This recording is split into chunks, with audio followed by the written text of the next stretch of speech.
شیخ وسوسے کو وحی بھی کہا جاتا ہے کیا؟ جی صحیح فرمایا آپ نے. قرآن مجید کی اس آیت سے وَإِنَّ الشَّيَاطِينَ لَيُوحُونَ إِلَىٰ أَوْلِيَائِهِمْ لِيُجَادِلُوكُمْ. شیطان اپنے شیطانوں سے یا شیطان اپنے کاہنوں نجومیوں سے وحی کرتے ہیں، پست آواز میں بات کرتے ہیں.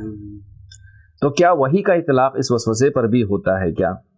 اس کے لیے میں ایک دلچسپ واقعہ آپ کو بتاتا ہوں. ابن کثیر رحمہ اللہ نے اپنی تفسیر میں نقل کیا ہے کہ مختار بن عبید الثقفی جو ہے اس نے دعویٰ کیا کہ میرے پاس وحی آتی ہے. تو عبداللہ بن عمر رضی اللہ تعالیٰ عنہ کو یہ بات پتہ چلی. آپ کو بتا دوں میں، عبداللہ بن عمر رضی اللہ تعالیٰ عنہ کی بیویوں میں سے ایک بیوی یہ مختار بن عبید کی بہن تھی. صفیہ بڑی نیک خاتون تھی. اس بدبخت کے مقابلے میں صفیہ رضی اللہ تعالیٰ بڑی ہی نیک خاتون تھی. سبحان اللہ. الغرض اچھا بیویاں تھیں ان کا مطلب؟ جی بالکل. مختار بن عبید الثقفی کے بارے میں جب پتا چلا کہ وہ دعویٰ کرتا ہے کہ میرے پاس وحی آتی ہے، جیسے آج کل عامل کامل بابا یہ دعویٰ کرتے ہیں کہ ہمیں الہام ہوتا ہے، ہمیں کشف ہوتا ہے. جی بالکل. تو مختار بن عبید نے بھی دعویٰ کیا تھا کہ میرے پاس وحی آتی ہے. تو عبداللہ بن عمر رضی اللہ عنہ کا سچ کہا کہ سچ کہہ رہا ہے، وہ کہہ رہا ہے کہ وہ سچ کہہ رہا ہے.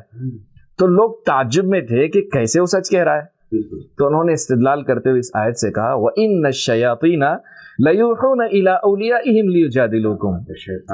شیطان جو ہے اپنے دوستوں کو وسوسہ ڈالتے ہیں جس کو وہی سمجھتے ہیں.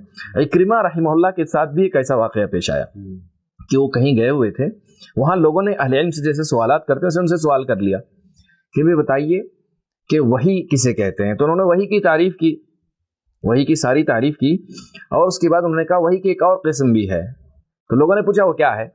تو انہوں نے بتایا وحی کی ایک قسم یہ ہے کہ شیطان جو وسوسہ ڈالتا ہے اس کو وحی کہتے ہیں. لوگ مارنے پر آ گئے. کیا بات ہے. انہوں نے کہا صبر کریں. اللہ رب العزت فرماتا ہے وَإِنَّ الشَّيَاطِينَ لَيُوحُونَ إِلَىٰ أَوْلِيَائِهِمْ.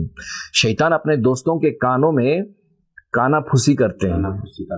تو وحی پست آواز سے کہی جانے والی بات کو کہا جاتا ہے. تو لہذا اللہ نے اس کے لیے وحی کا لفظ استعمال کیا. الہام من اللہ ہوتا ہے، اللہ کی جانب سے، وسوسہ شیطان کی جانب سے ہوتا ہے. اللہ مجھے اور آپ کو وسوسے سے آمین یا رب.